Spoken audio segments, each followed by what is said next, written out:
Doctor Yunus কি মুসলিম আদৌ, নাকি তিনি খ্রিস্টান, অর্থোডক্স খ্রিস্টান?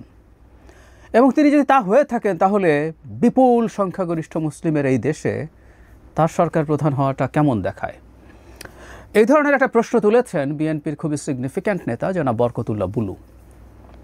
আমরা তাকে জানি, দীর্ঘদিন থেকে বিএনপির রাজনীতি করেন, এমপি হয়েছেন কয়েকবার, মন্ত্রী হয়েছেন, ওনার অনেক পরিচয়, খুবই দুর্দান্ত সংগঠক নেতা হিসাবে খুবই পরিচিত মানুষ। কিন্তু গতকাল তিনি একটা অনুষ্ঠানে যে ভাষায় এসব প্রশ্ন তুলেছেন, এগুলো নিয়ে আমাদের সিরিয়াসলি কনসার্ন হওয়া দরকার। শেখ হাসিনা পতন পরবর্তী সময়ে আমরা আমাদের রাজনৈতিক পরিমণ্ডলটা কেমন হবে, রাজনৈতিক প্রতিযোগিতা, বাকবিতণ্ডা, ইভেন ঝগড়াঝাটিও আমরা কতটুকু পর্যায় পর্যন্ত নেব, ওটার পরিসীমা কতটুকু, রেড লাইনটা কোথায়, এই আলাপগুলো আমার মনে হয় করা খুবই জরুরি। সেই কারণে এই বক্তব্যটা আমার কাছে খুবই সিগনিফিক্যান্ট বলে মনে হয়। এটা নিয়ে একটু অন্তত আমাদের আলোচনা করে রাখা দরকার।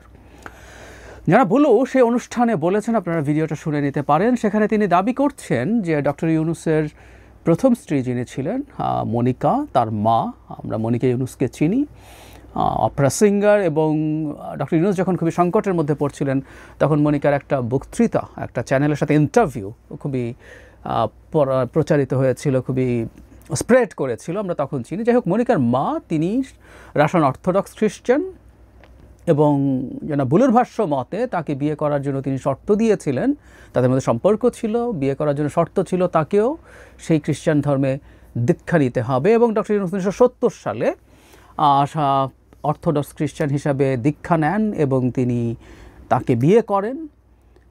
এখন তিনি এই প্রশ্ন তুলছেন যে এরপর তিনি আবার মুসলিম হয়েছে কিনা, মানে হচ্ছে যদি না হয়ে থাকেন তাহলে তিনি এখনও খ্রিস্টান আছেন, এবং আমাদের এই রকম ব্রুট মেজরিটি যেখানে মুসলিম সেখানে তিনি দায়িত্বে থাকতে পারেন কিনা, এই ধরনের একটা প্রশ্ন।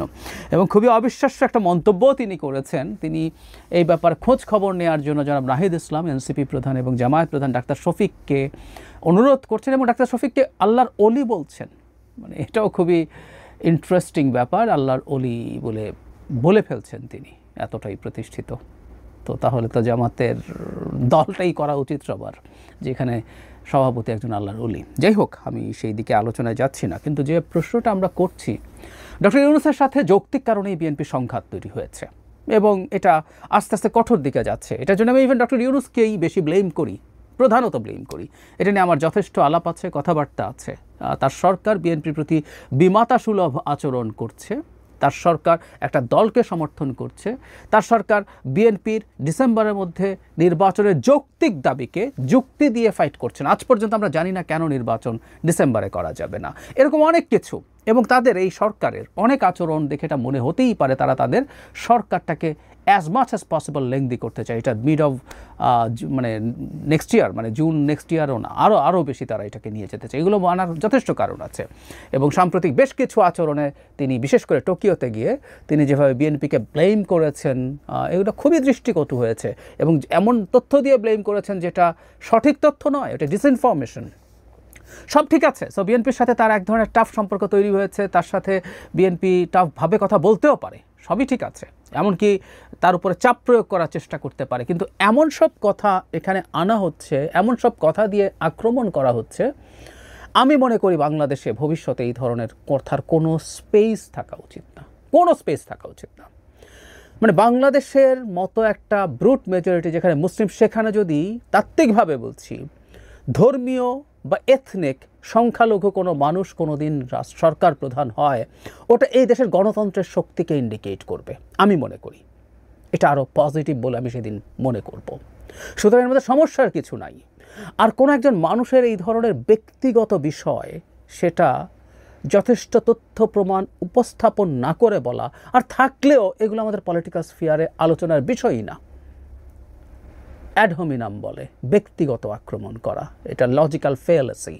যখন যুক্তি থাকে না তখন কাউকে আক্রমণের জন্য আমরা এই ধরনের ব্যক্তিগত আক্রমণ করি, কারণ ওনার এইটার সাথে, এটা সত্য কি মিথ্যা, এটার সাথে তিনি যা করছেন সেটাকে ফাইট করার কোনো সম্পর্ক নাই।